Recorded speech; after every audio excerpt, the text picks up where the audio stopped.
Est-ce que Erling Haaland va signer au Real Madrid? Est-ce que le Real Madrid va tenter de recruter Erling Haaland? On va voir ça dans cette vidéo.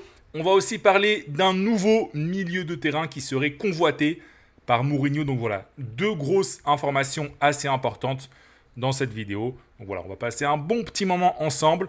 Comme d'habitude, prends tes pipas, prends tes petits bonbons, prends ta boisson, like, abonne-toi et on est parti. Alors on va juste remettre rapidement en contexte ce qui s'est passé avec Erling Haaland. Donc avant le match de la Norvège face au Brésil, eh bien Erling Haaland, enfin le père d'Erling Haaland plutôt, Alfie Haaland, avait parlé.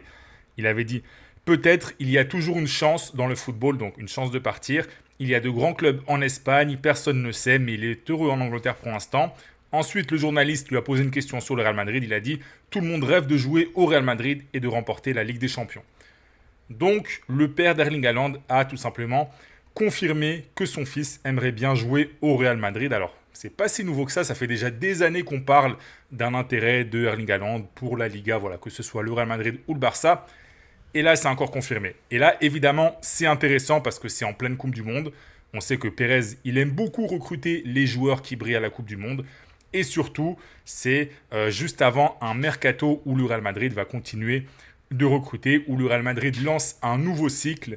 Et donc voilà, c'est on va dire plus probable qu'il y ait des Galactiques qui arrivent au Real Madrid maintenant que lors de mercato précédents, voilà, avec Michael Olise, etc., dont on parle aussi. Aujourd'hui, on ne va pas parler d'Olise, on va parler du Viking, du Norvégien, avec une information de José Félix Diaz qui nous explique tout simplement est-ce que Haaland va signer au Real Madrid ou est-ce qu'il ne va pas signer? Alors la réponse, elle est négative. Voilà, si tu voulais Erling Haaland, désolé, je te mets une petite clim.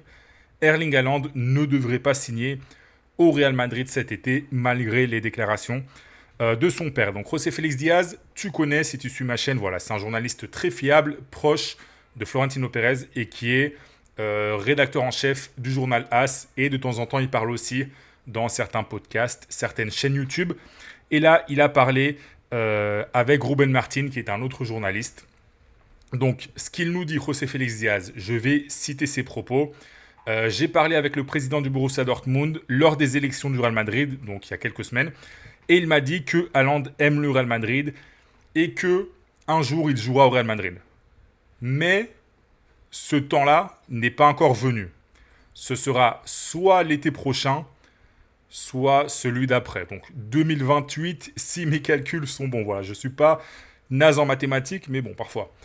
Et ce qu'il rajoute, José Félix Diaz, c'est que maintenant, en gros, ce n'est pas possible parce que une nouvelle étape va commencer à Manchester City et il est le leader indiscutable. Et surtout, Haaland, pour l'instant, il veut rester à City, mais son moment arrivera. Voilà. Et après, il conclut en nous précisant que ce ne sera pas cet été. Donc voilà, Erling au Real Madrid, c'est mort a priori. Après voilà, tu connais le foot, tu sais que ça peut aller très vite. Si le Real Madrid ne parvient pas à recruter Olise et le Real Madrid veut quand même faire un galactique, il n'y a pas 50 000 choix. Donc voilà, après où tu cales Haaland, comment tu fais jouer Mbappé avec Haaland, etc. Bref, c'est une autre question. Mais bon, de toute façon, a priori, elle ne va pas se poser. Et moi aussi, j'avais une petite réflexion par rapport à ça, j'en ai parlé dans une vidéo récemment, c'est que, vu que Riquelme voulait Erling Haaland pendant la campagne présidentielle, souvenez-vous, le rival de Pérez avait expliqué qu'il voulait faire venir Haaland, je suis pas sûr que du coup Pérez soit toujours intéressé par Haaland. Peut-être que Pérez, il se dit, ah bah tiens, comme Riquelme voulait Haaland, si moi maintenant je recrute Haaland, ça va faire un peu le mec qui copie ou qui donnait raison à Riquelme tout simplement. Donc voilà, il y a ça. Il y a le côté sportif aussi. Vous savez, j'en ai parlé la dernière fois, j'en ai parlé plusieurs fois même. Je pensais jusqu'à peu que le Real Madrid avait besoin d'un numéro 9. Mais dans le cas où le Real Madrid recrute Olise, je pense que Kylian Mbappé en 9, ça peut faire l'affaire avec Olise à ses côtés sur le côté droit.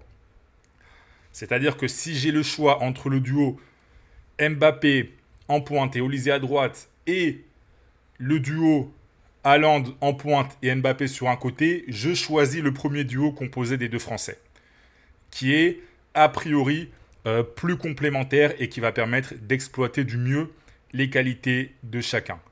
Et je répète, c'est un discours que j'aurais sûrement pas eu il y a un mois. Je vous dis pas il y a 3 ans, il y a un mois. Il y a un mois, tu m'aurais dit Erling Haaland, j'aurais dit le Real Madrid doit foncer, Kylian Mbappé, soit on le dégage, soit on le met sur un côté.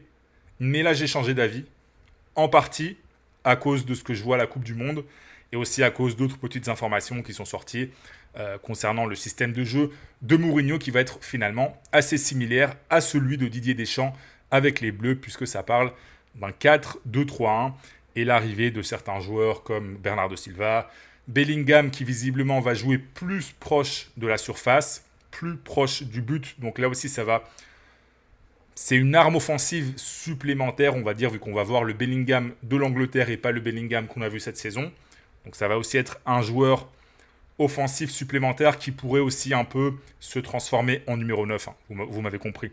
Se transformer en numéro 9 de temps à autre, voilà, pendant les matchs, etc.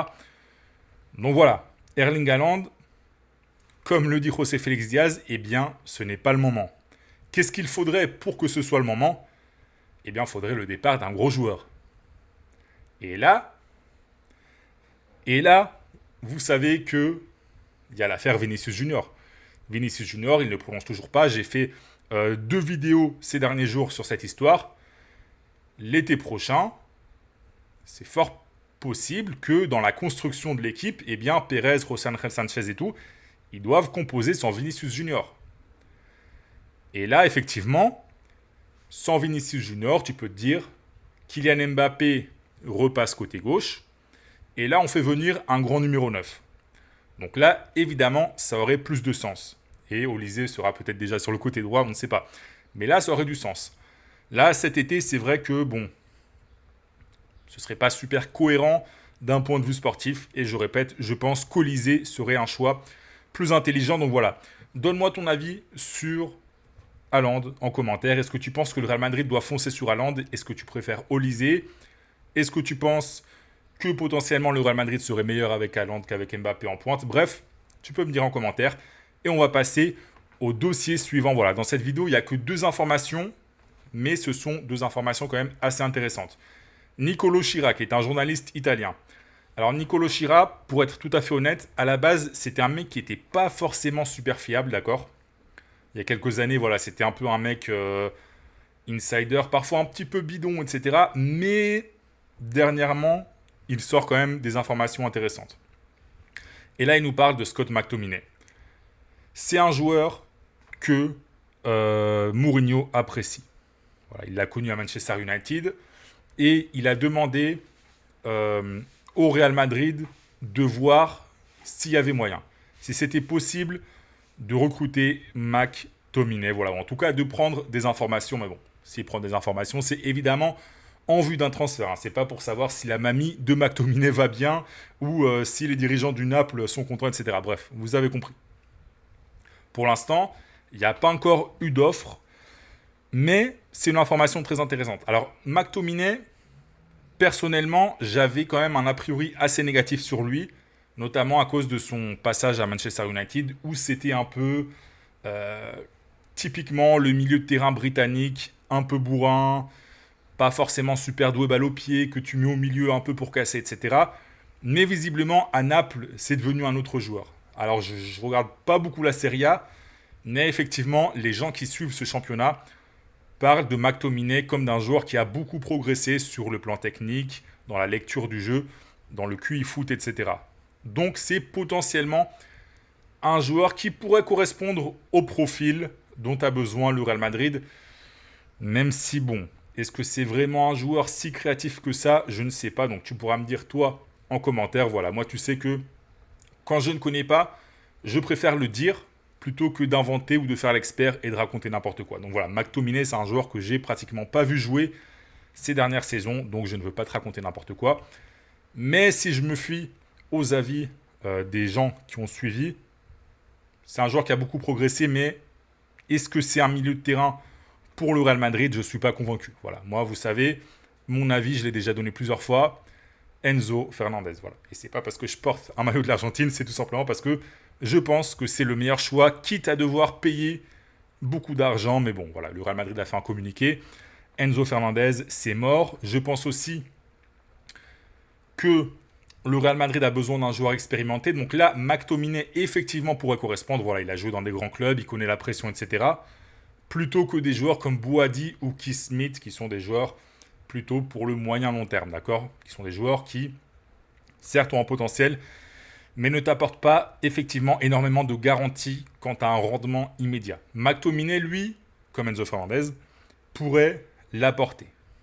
Donc voilà, et en plus, a priori, effectivement, c'est un joueur qui ne serait pas spécialement cher et qui ne demanderait pas non plus un salaire colossal. Donc ça aussi, c'est à prendre en compte, surtout si tu veux recruter Olysée, voilà, qui va être très cher et avec un gros salaire. Donc voilà, on a fait le point sur ces deux dossiers, Erling Haaland et McTominay. Donc voilà, pour l'instant, le Real Madrid sur McTominay n'a pas encore réagi. Donc on verra comment ça évoluera ces prochains jours. Erling Haaland, c'est mort.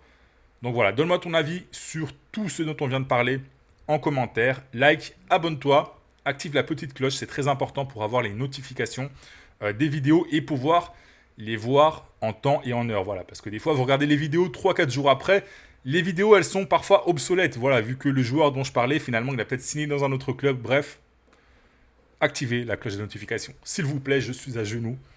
Et restez très attentifs parce qu'il va y avoir plein de vidéos très intéressantes dans les prochains jours.